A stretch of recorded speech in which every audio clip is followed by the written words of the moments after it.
Okay. Let's see. Okay, I couldn't find anything negative in the press about Kamala. But let's watch JD Vance being interviewed by ABC News Martha Ray. Right? I forget her last name. Okay, watch. We played some other comments about migrants, including in Aurora, in Colorado, where Trump said the city had been invaded and conquered by Venezuelan gangs. The Republican mayor of the city said flatly the city and state have not been taken over or invaded or occupied by migrant gangs. So do you support Donald Trump making those claims that the Republican mayor says were grossly exaggerated and have hurt the city's identity and sense of safety? I understand what you're saying, that some people left behind, but he's making these statements that the mayor is flat out disputing. Well, Martha, you just said the mayor said they were exaggerated. Grossly exaggerated. That means there's got to be some element of truth here. And of course, President Trump was actually in Aurora, Colorado, talking to people on the ground. And what we're hearing, of course, Martha, is that people are terrified by what has happened with some of these Venezuelan gangs. Senator Vance, I'm going to stop you because I know exactly what happened. Martha. I'm going to stop you. The incidents were limited to a handful of apartment complexes, and the mayor said our dedicated police officers have acted on those concerns. A handful of problems. Only, Martha, do you hear yourself? Only a handful of apartment complexes in America were taken over by Venezuelan gangs, and Donald Trump is the problem and not Kamala Harris's open border. Americans are so fed up with what's going on, and they have every right to be. And I really find this exchange, Martha, sort of interesting because you seem to be more focused with nitpicking everything that Donald Trump has said rather than acknowledging that apartment complexes in the United States of America are being taken over by violent gangs. I worry so much more about that problem than anything else here. We've got to get American communities in a safe space again.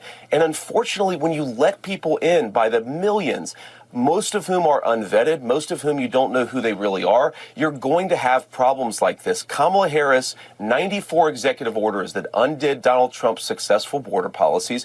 We knew this stuff would happen.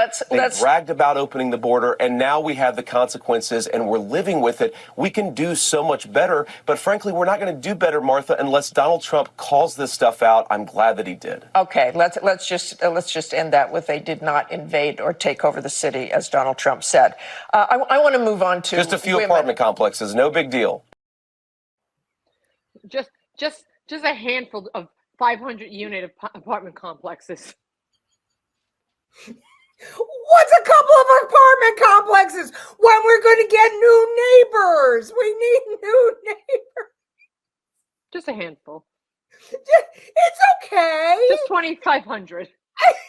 It's okay. The gangs with guns, who, by the way, know how to load them and know how to shoot them, come in and take over an apartment complex. Why? No, it's not. You know why she doesn't care? Because it's not her apartment complex.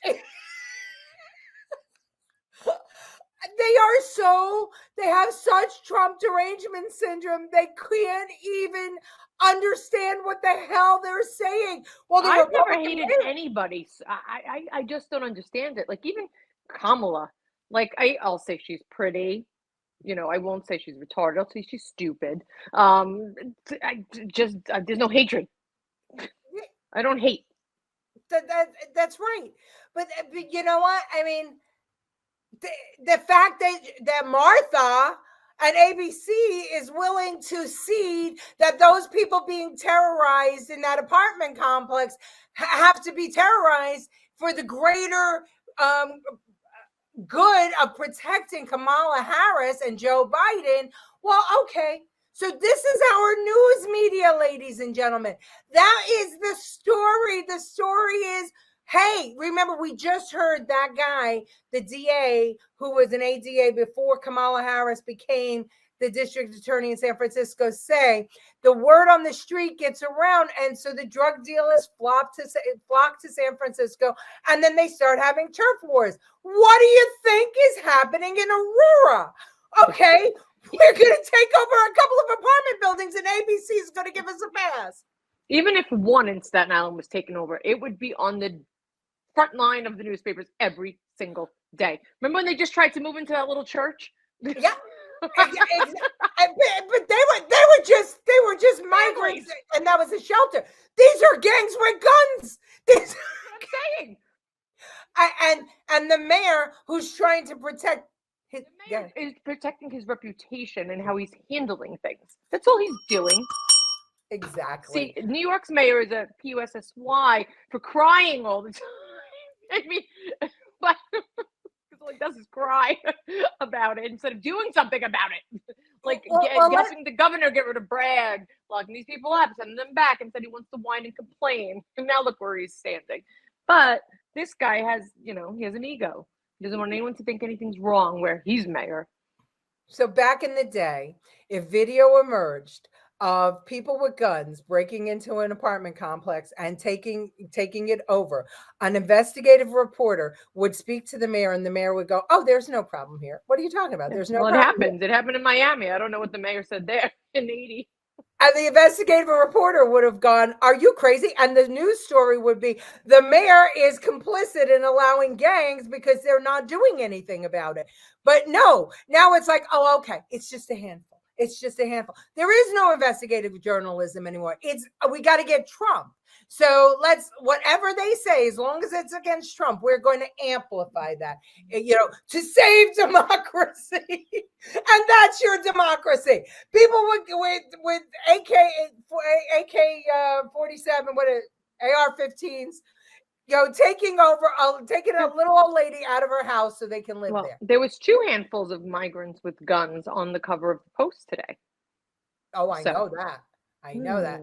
2 handfuls. It's happening in New York, but that's because it happened in Aurora and nobody did anything about it. So now, of course, it's going to happen in New York, and the NYPD can't do anything about it. They keep arresting them and they keep on letting them out. They're juveniles.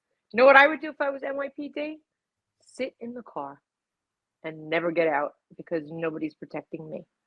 Yeah, well, you're not allowed to manhandle. You're not allowed to do any. You can't physically have an altercation with them. You're not allowed to say certain things. Your camera's on. They're going to go to jail. Then they're going to get out. Your name is on your chest, and then they're going to find you because they know where your beat is. Yeah, and that's why. And then they're going to kill you. So stay in your car, NYPD, because I back the blue. And that's why every law enforcement organization has endorsed Trump. If crime was down, as Biden-Harris says, why is every law enforcement agency endorsing Trump? That doesn't make sense. Usually when you're doing a good job, law enforcement stands behind you.